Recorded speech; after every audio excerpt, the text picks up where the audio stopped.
Hello and welcome back to the grand finale of my 1v1 Arabia tier list breakdown discussion. Yeah, hopefully you've seen the previous videos. Of course, if not, I will leave all the relevant links to the previous 4 parts in the description. But without further ado, let's jump into the last and least of these civilizations for 1v1 Arabia. So, starting off our D tier, we have the Vietnamese coming in at number 26. And this is a civilization that, if you read the forums in any way, is a controversial civilization to say the least, because a lot of people feel that this civilization doesn't really have a lot going for it. And I tend to agree with them, sort of. So the revealing enemy positions at the start of the game it's fine, but it really only helps you in terms of laming, and I guess that you can lure deer more easily if you happen to have deer that can be lured with relative ease, which sometimes you don't.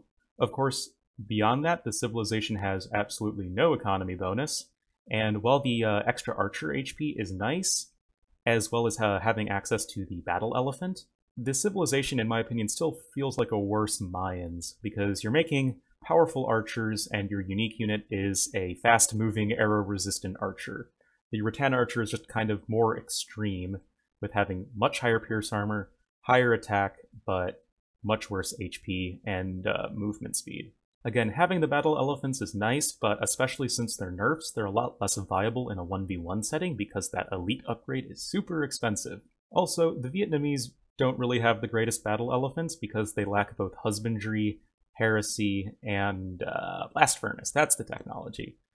But overall, this civilization really suffers from just being rather one-dimensional and not having an eco bonus. So yes, they will feel pretty generic at many points in the game, and really never feel that overbearing, which is why I sort of broke them from the C tier compared to the Goths in the previous video, where they do feel extremely powerful at a certain point in the game. In my opinion, the Vietnamese, generally speaking, won't feel particularly overbearing at any point in the game, though they do feel sort of decent in the early Imp area. Following the Vietnamese, we have the Portuguese, another long civilization name. Regardless, this civilization, again, like the Vietnamese, suffers from feeling pretty generic. The gold discount for their units is nice to have, but is worse than the Turks, and the Turks are rated below them, so that just goes to show you how unimpressive this bonus is in the long run. Also, their ships having extra HP and the free cargo do not matter at all in this matchup, neither does Karak. The organ gun is pretty mediocre, all things considered. You don't ever want to build Fetorias in a 1v1, or really ever, unless it's like some stupid 500 population Michi game, in which case, why are you watching this video? The civilization is, however, saved by the fact that in the late game they do have a pretty gosh darn fleshed out tech tree, having reasonable trash, good economy in the late game, and definitely that is where the gold unit discount bonus thing really helps, as you can get more units per gold tile than other civilizations. But with all that said, this civilization will feel very generic up until the post-imperial age, and even then there are probably still better post-imp civilizations. But not a terrible civilization, and that will certainly contrast to sort of following civilizations. Next up, at number 28, we have the bane of many a ladder player, the Koreans, who have a great trush, and that's about it. It's seriously, the civ is so dominated by trushing that it will be very obvious to your opponent that you're going for a trush, especially if you pick this civilization. And even if they random Koreans, you can still pretty safely assume that the trush is coming. Of course, with that said, their trush is incredibly strong, like really strong, possibly overpowered, because their towers building faster, and then the stone mining faster, and the free tower upgrades. I mean, it's good stuff. It's a good trush. Of course, once you get to the Castle Age, your towers become upgraded, and then any remaining towers from your Feudal Age Tower Rush will become even more potent, as the extra range and getting Vodkan Arrow can mean they snipe more villagers or any units or whatever. The The War Wagon is also a pretty solid unit if you can manage to mass them up, but that's pretty hard in a 1v1 because the War Wagons are so expensive. Unfortunately, from AOC, they got their team bonus nerfed, so their mangonels no longer have that 8 range, which is really a big blow to the civilization on Arabia, because you used to be able to outrange crossbowmen in the Castle Age, but now you can't do that anymore. I mean, not until you get the +1 range tech, but even then that's way too late in the game.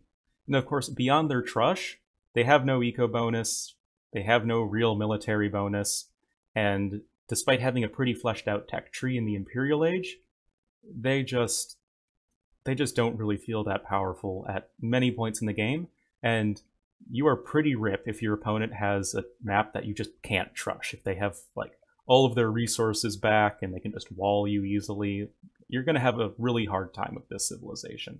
The only reason I rate them even so highly as 4th from last is that their tower rush can really be devastating, especially if you're facing an opponent who's at like a lower to moderate skill and just doesn't know how to deal with it. But even at high levels, the Korean trush can be deadly, as demonstrated by people like Tato, because that's a meme now. Definitely check that out. Coming in at rank 29, we have the Saracens, a civilization that really, really, really wishes that the Indians didn't exist. Not only because the Indians certainly outshine them as a camel civilization, but also because the Indians were the recipient mostly of those camel nerfs that came with patch 5.7, but unfortunately that hits the Saracens too, so their heavy camels and their Mamelukes are just going to straight up die to a lot of units now. Of course, the Saracens also don't have any real eco bonus besides their market trade bonus, which is nice, I mean, especially in the late game, but it's certainly no real eco bonus to write home about. Beyond their market bonus, they really don't have many other strong bonuses. Their team bonus is a meme, certainly at this point as well. The Cav Archer bonus, in my opinion, is much worse than the team bonus, and that says a lot. The transport and galley bonuses are irrelevant on Arabia. And the Mameluke already had problems in that it was countered by a lot of units, being classified as an archer, unfortunately, so skirmishers, halberdiers are both good against Mamelukes. But in addition to that, they had their frame rate delay nerf. They throw their swords slower. That's what I'm talking about. But that, combined with the further camel nerfs, means that this unit will really struggle in a 1v1 setting, and is really sort of limited to team games where you can get a ton of gold. In fact, this civilization in general really struggles until the post-Imperial Age, where they can get very good siege, and, you know, Mamelukes are still Mamelukes, they're still very powerful in the right situations.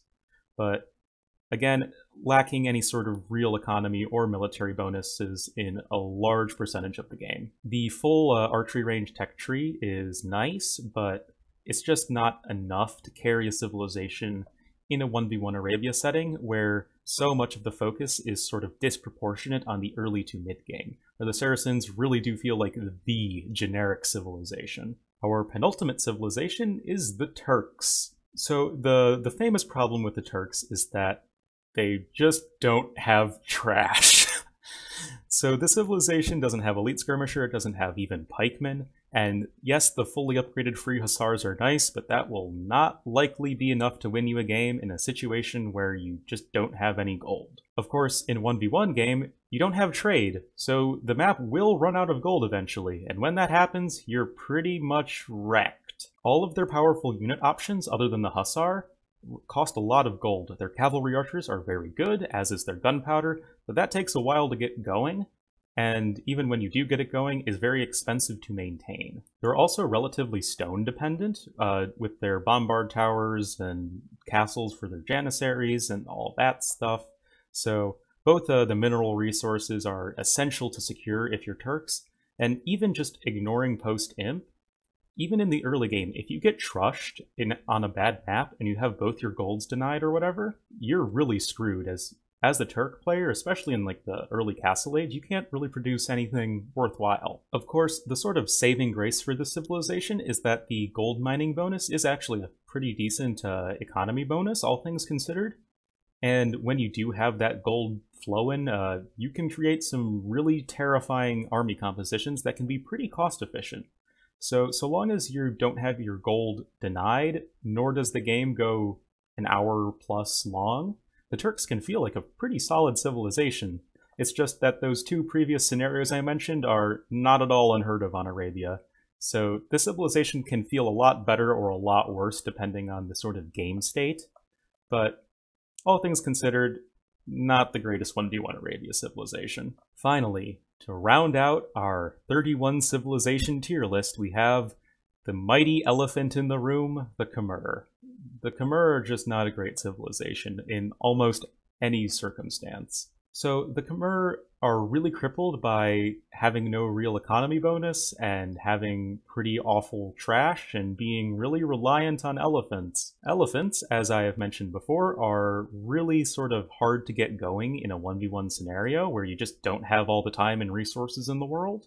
The same applies possibly even doubly for the ballista elephant, because while the ballista elephant can be very hard to take down in mass, you really won't ever be able to get there. Of course, the civilization, I think, the sort of nail in the coffin is the 1, lack of thumb ring, and 2, lack of anywhere near decent monks and no heresy or faith to prevent your elephants from just getting converted. Especially in a 1v1, the Kamura will really struggle in the sort of early Castle Age when you only have a few elephants that can just very easily be converted by any civilization. On top of that, no thumb ring means that even though the rest of your cavalry archers are fully upgraded, having no thumb ring means that they're useless because they will only have 50% accuracy. The, salt in the wound is that they really don't have any eco bonus, and the no buildings required to advance to the next stage is kind of a double-edged sword, in that if you don't build a barracks and you want to make an archery range or stable right away, well, if a bunch of scouts come running into your base, then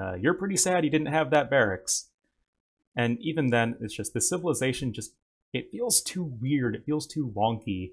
I feel like some balance changes to make this civilization feel a little more sane.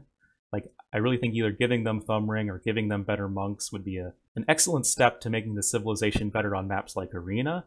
But of course, on Arabia, this is all out of the question. You just don't really have much going for you in so many situations, and even once you get to the late game, like the Turks, the second you run out of gold, you actually have some of the worst trash in the game. So yeah, this civ will unfortunately round out our tier list, but no, it's not all over. Your civilization choice, or what you roll, is only one aspect in determining if you win a game or not, and your map draw, so to say, and of course, most importantly, your player ability are going to almost always be much more important in determining the outcome of the game. So with that, we will end our 1v1 Arabia tier list discussion. It's been quite a journey, especially recording, but got through all of the civilizations, and I still stand by all of my placement choices, but again, I'd like to remind you guys that depending on the meta or civ draft settings or anything like that, you could move any of these civilizations up or down 2 spots. So that's sort of my safety net. But regardless, thank you all so much for watching, especially if you've stuck with me and gotten through all 31 civilizations. Please do leave a like and comment and all that sellout stuff if you feel so inclined. I do stream on Twitch regularly, so the link to that will also be in the description if you want to give that a follow if you're interested in that sort of thing, like watching me fail with these civilizations. But regardless, thank you all so much for watching and sticking around with me, and I will see you in the next video.